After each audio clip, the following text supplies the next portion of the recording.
wafdigaani gaaray magaalada Baydhabo ee xarunta gobolka Bay ayaa waxay ahaayeen kuwo ka tirsanaa jaaliyadda Soomaalida ee dalka Kuwait kuwaasoo booqasho ku tagay qaar ka mid ah gobolada koonfurta Soomaaliya. xubnaha wafdigaani ee gaaray magaalada Baydhabo gaar ahaan jaamacadda koonfurta Soomaaliya ayaa waxaa hogaaminayay Cumar Abdicasiis iyo waliba Abdicasiis Xasan Faarax ukulan gooni ah la qaateen maamulka iyo waliba macallimiinta jaamacadda koonfurta Soomaaliya. xubnaha wafdigaani ayaa waxay sheegeen inay aad ugu faraxsan yihiin isla mar ahaantaasina ay la dhacsan yihiin jaamacadda koonfurta Soomaaliya qaybaheeda kala gedisan iyo waliba daruusta halkaasi lagu siiyo ardayda wax ka barata jaamacaddaasi. waxayna ugu mahadceliyeen maamulka iyo macallimiinta u dhabar adeegay ardaydaasi inay waxbaraan iyo waliba xubnaha kale ee jaaliyadaha Soomaalida ah ee inta badan taageera jaamacaddaasi koonfurta Soomaaliya ee magaalada Baydhabo. waa kan Abdicasiis Xasan Faarax oo ka hadlaya booqashada ay ku tageen jaamacadda koonfurta Soomaaliya. wuxuuna yiri Abdicasiis maanta waxaan soo booqanay jaamacadda koonfurta Soomaaliya oo ku taal magaalada Baydhabo.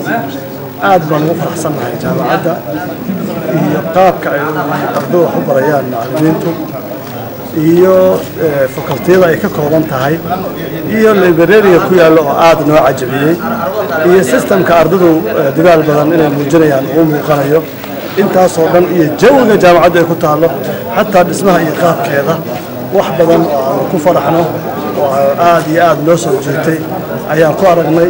aad baan uga mahadcelinaynaa inta gacanta ku haysa iyo inta dadaalka bixisay iyo cid kasta oo sahmi ku yeelatay ama qayb ka noqotay jaamacadda inay hirgasho. aad baan uga mahadcelinaynaa booqashadana aad baan ugu faraxsanahay maanta inuu Ilaahay noo nasiibay inaan soo booqano jaamacaddii koonfurta Soomaaliya ee madaxa jaamacadda koonfurta Soomaaliya Professor Maxamed Cali Kalay oo TV-ga caalamiga S24 iyo Somali My TV uga waramaya qaabsami u socodka jaamacadda koonfurta Soomaaliya ayaa isaguna waxa uu yiri markii jaamacaddu furaani baahida horta cilmi baarista koow mahani batay in oo walbarashada kulliyadda walbarashada furne haddana mahani batay kan caafimaadka furne lamadaas markiiska darsameeya waqtiyadii Cabdullaahi Yuusuf Sayn Turugeen oo shaqaaleyn iyo walrajo noocaas lahayn yaa mehabatay haddana in maamulkii maareynta haddana la qadara marka inta ma ka eeg marka roogsadaas haddana in qorshaysana tarbiya islaamiya iyo luqadaha inuu mardhow furno marka tambeeraha maadaama dadkii beeraha iyo beerleyba iyo minaftarsho hanu ma ka alasay in qiibaha kale iyo danayo ahayn laakiin jaamacadda ma qorshaysana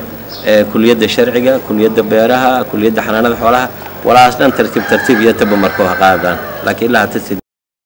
Fahad Maxamed Abuukar TV-ga caalamiga S24 aan Somali My TV Switzerland.